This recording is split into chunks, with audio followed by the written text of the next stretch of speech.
한자 이야기 낱말 이야기 128번째 시간입니다. 네, 이번 시간은 현관이라는 그런 말을 한번 찾아보겠습니다. 우리 옛 전통가옥에는 현관이라는 것이 글쎄 없지 않겠나 생각이 됩니다.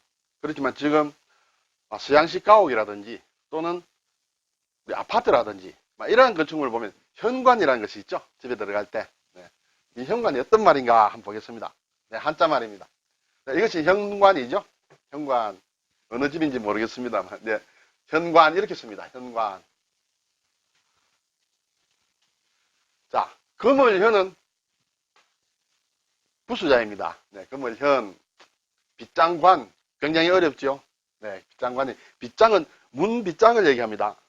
네, 이렇게, 이런 빗장. 문에 이렇게 빗장을 건다. 이렇게 되겠죠.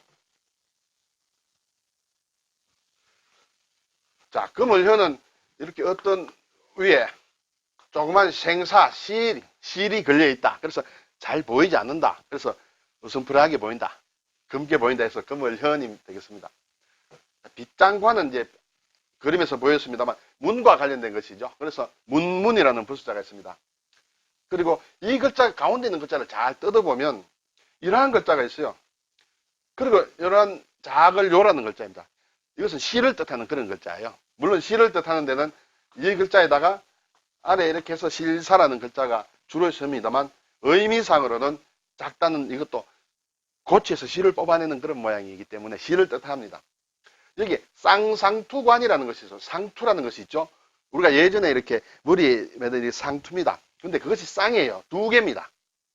자, 이렇게 하나, 둘 이렇게 나눠볼 수 있는 모양이에요. 쌍상투관. 우리가 상투는 보통 하나를 이렇게 만들지 않습니까? 그런데 경우에 따라서는 이렇게 옛날에 어린 아이라든지 동자라든지 쌍투를 이렇게 두 개 맺는 모양이에요. 그 쌍상투다. 이렇게 두 개가 나와 있다 해서 그런 글자인데 단독으로는 물론 거의 쓰이지 않습니다. 이 쌍투론에 실이 있다는 것은 여기에 그림에서 보듯이 이것을 쌍상투라고 볼 수 있겠죠. 그리고 나무로 가로질렀는데 어쨌든 이것을 대문을 이렇게 실로 짜맨다. 문을 닫는다. 나무로 할 수도 있겠지만 의미상으로 실을 이렇게 상투를 이렇게 동여 매듯이 문을 이렇게 닫는다 하는 그런 의미로 쓰였으리라 생각이 됩니다. 그래서 이것이 빗장관이다. 그렇게 볼 수 있습니다. 글자가 속의 글자는 사실은 상당히 어렵습니다. 이렇게 하고 또 이렇게 해서 네, 이로 쓰죠. 이런 글자가 되겠습니다.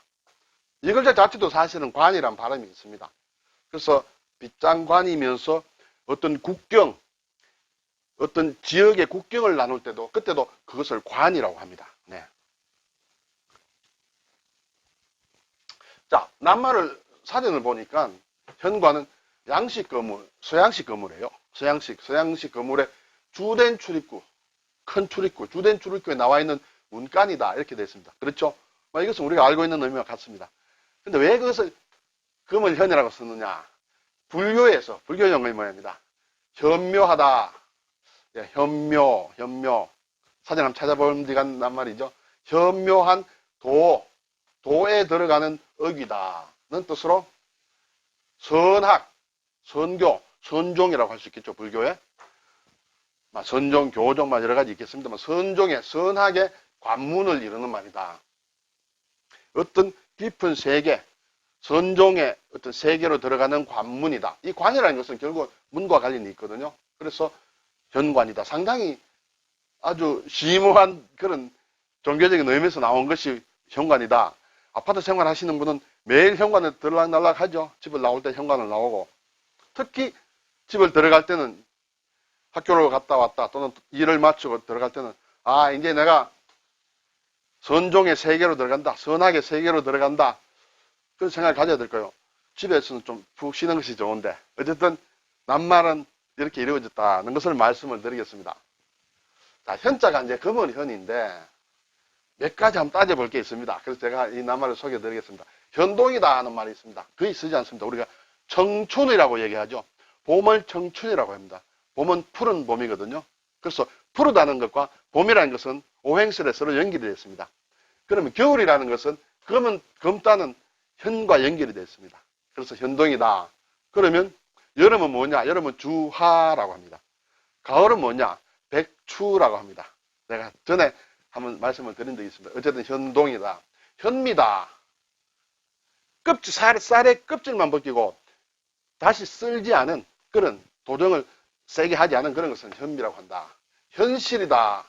현실은 우리가 옛 고분의 무덤 같은 데서 실제 시신을 안치해두는 방을 현실이라고 하죠. 네. 현손이다. 아주 까마득한 손자예요. 저 밑에 까마득한 손자다. 손자의 손자가 현손입니다. 고손이라고도 하고요. 정손, 고손 하죠. 정손 밑에 되겠죠. 천지현황이다. 말 듣죠, 우리가. 하늘천, 따지, 금을현, 누르황.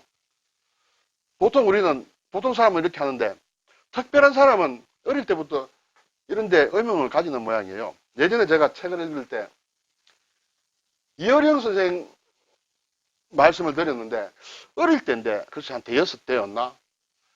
왜 하늘은 검었고 땅은 누르냐? 땅이 누렇다는 것은 이해가 되는데, 하늘은 보면 파랗지 않습니까? 하늘은 파란데 왜 검다고 했느냐? 이런 의문을 많이 가진 모양이에요. 지금도 혹시 여러분 주위에 어린아이가 왜 이 말을 알고 왜 하늘은 푸르지 않고 검다고 하느냐는 의문을 가지면 천재가 될 가능성이 있다고 생각이 됩니다. 주의 깊게 한번 살펴보세요. 네. 이 뜻은 제가 지금 설명 안 드리겠습니다. 네. 현무 있죠? 사신도, 우리가 옛 고분에 고구려 고분이라든지 보면 사신도가 있습니다. 거기에 북쪽에 그려져 있는 것이 현무. 결국 이것은 북과 관련이 됩니다. 현무, 거북과 뱀이 이렇게 서로 엉켜져 있는 그런 그림이죠. 네. 자, 현자가 나온 김에 하나 더 소개해 드리고 싶은 것은 현무암이라는 것이죠. 현무암. 이 현무로 씁니다. 이런 돌이 묻습니다. 혹시 현무암을 왜 현무암이라고 하는지 생각해 보신 적이 있으신지 모르겠어요. 예, 현무암입니다. 주로 화산의 분출로 인해 가지고 이렇게 굳어진 그런 상황의 돌이다. 이렇게 생각이 됩니다. 이것도 보면 현무암인데 현무암 주상절리라고 하죠. 제주도에도 있습니다. 이것은 제주도는 아닌 것입니다만 이런 주상절리 금은 화산과 관련돼서 만들어진 그런 것입니다. 근데 이것도 하나의 굉장한 것인데 외국 어느 곳인데 이 주상절리로 되는데 다 현무암이라고 합니다. 그 돌의 질이. 자, 그러면 이 현무암을 왜 현무암이라고 하느냐? 현무동이라는 데서 나왔어요. 동굴이에요, 동굴. 현무동. 동은 동굴을 뜻하거든요. 현무동에서 나온 것. 현무동굴에 많이 있는 그런 돌이다 해서 했습니다. 영어 이름은 다르겠죠. 영어로 현무암을 뜻하는 글자가 있습니다만 그걸 한 동양권에서 번역을 할 때 중국이냐 일본이냐 우리냐 누가 빨리 번역하느냐에 따라서 이게 이제 헤게모니를 가진데 불행하게도 일본 사람들이 먼저 번역을 했네요. 일본의 효고현이라는 곳인데 거기 가면 어느 곳에 이러한 동굴이 있는 모양입니다. 이 동굴에 있는 돌이 앞에서 본 여러 가지 현무암 그것과 이제 비슷한 모양이죠. 그리고 서양에서 현무암이라고 하는 영어로 된 그러한 낱말을 우리 현무동에 있는 돌과 같다. 그러므로 현무암이다. 이렇게 이름을 먼저 정해버렸어요. 그래서 이 말을 중국도 쓰고 우리도 쓰고 있습니다. 네, 그래서 현무암이라는 말은 이 지명과 동굴에서 생긴 것이다 하는 것을 곁들이 한번 말씀드렸습니다. 네, 현관이라는 글자에 대해서 살펴보았습니다. 감사합니다.